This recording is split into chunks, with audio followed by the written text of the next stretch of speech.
Assalamualaikum warahmatullahi wabarakatuh. Perkenalkan, saya Arif Weldi Ferdian, NIM 18089197 pada mata kuliah Sosiologi Olahraga hari Senin jam 1.20 sampai jam 15.00 bersama aku Bapak Hadi Peri Fajri, MPD.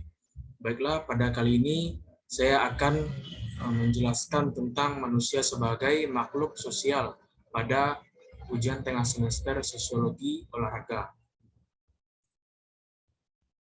Manusia sebagai makhluk sosial. Pendapat Aristoteles tahun 384 sampai 322 sebelum Masehi menyatakan bahwa manusia adalah zoon politikon, makhluk yang berkehidupan dan berkehendak untuk sama-sama. Manusia sebagai makhluk individu yang tidak akan mampu hidup sendiri dan berkembang sempurna tanpa hidup bersama dengan individu manusia lain. Sejak lahir, manusia sudah harus hidup bersama dengan manusia lainnya, didasari oleh kebutuhan. Sejak lahir, manusia memiliki hasrat memenuhi keperluan makan dan minum, melindungi diri, dan memiliki keturunan. Manusia harus hidup bermasyarakat, artinya saling berhubungan dan berinteraksi satu sama lain dalam kelompoknya dan juga dengan individu di luar kelompoknya guna memperjuangkan dan memenuhi kepentingannya. Manusia sebagai makhluk sosial. Sebagai makhluk sosial, manusia juga disebut makhluk individu. Makhluk individu adalah hak atas dirinya sendiri yang akan menyesuaikan dengan lingkungan sekitarnya. Hakikat manusia sebagai makhluk sosial. Hakikat manusia sebagai makhluk sosial akan membentuk suatu hukum, mendirikan sebuah kaidah perilaku dan kerjasama antar kelompok yang lebih besar. Dalam perkembangan ini, bantuan dari spesialisasi dan organisasi atau integrasi sangat diperlukan. Hal itu dikarenakan kemajuan manusia yang terlihat akan berstandar pada sebuah kemampuan manusia.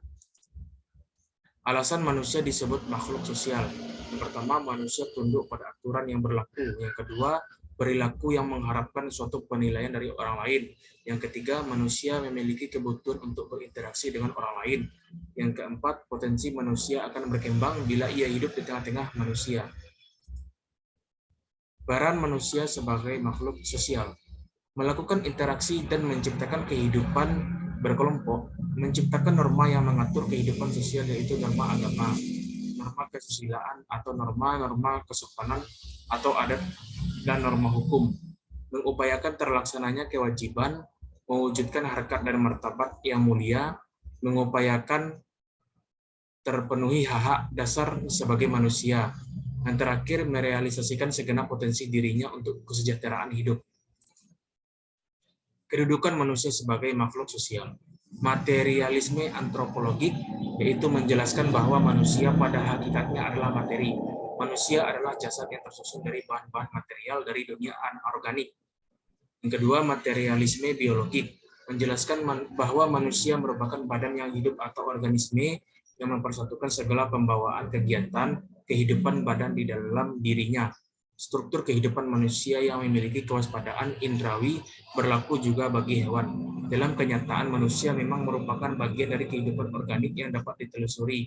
Yang ketiga, idealisme antropologik, menjelaskan bahwa manusia adalah makhluk yang memiliki unsur-unsur spiritual, intelektual yang secara intrinsik tidak bergantung pada materi.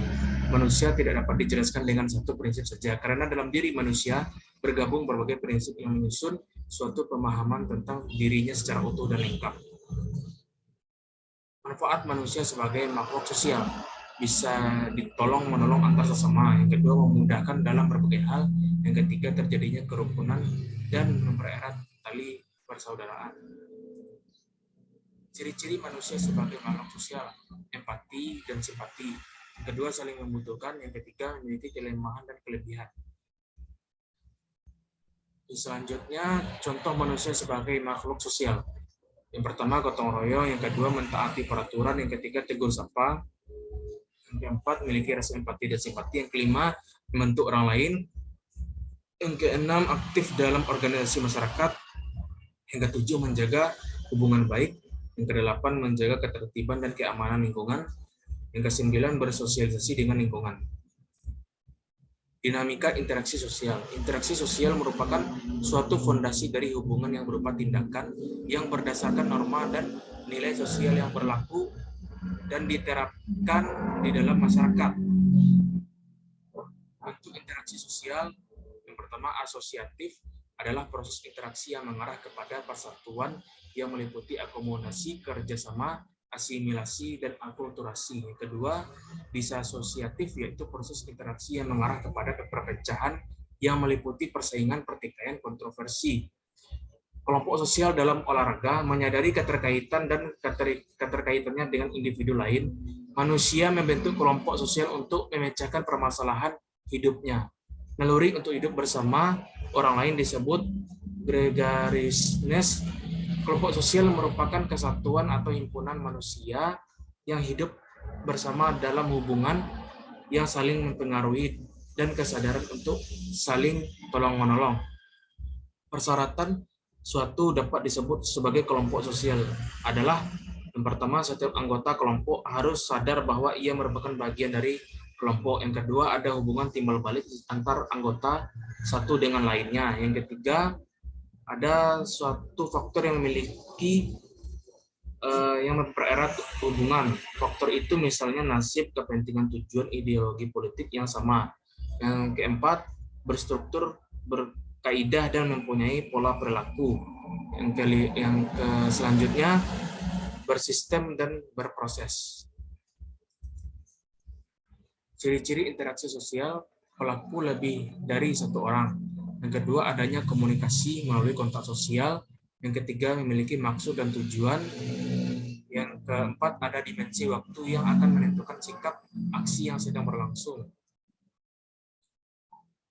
Baiklah, mungkin hanya itu yang dapat saya jelaskan pada ujian tengah semester mata kuliah sosiologi olahraga. Mungkin dari pemaparan ada kekurangan, apabila ada kesalahan mohon maaf. Wabillahi taufik wal hidayah. Assalamualaikum warahmatullahi wabarakatuh.